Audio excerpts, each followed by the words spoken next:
Следващата стъпка е да кликнете върху бутончето с цифрата, което ще ви препрати към втората и последна част, а именно въвеждане на нужната информация за финализиране на поръчката.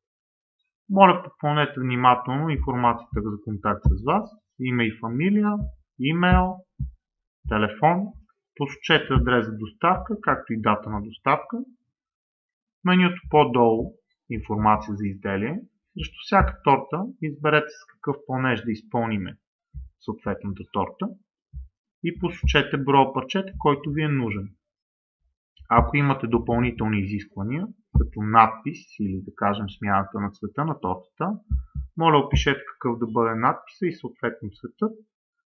Ако ви е нужен сертификат, моля посочете в същото това поле за кое заведение да бъде сертификата и размаркирайте опция да на въпроса нужен ли ви е сертификат. Когато сте готови с попълнената информация, моля натиснете бутона Изпрати, за да може да изпратите поръчката към нашия цех.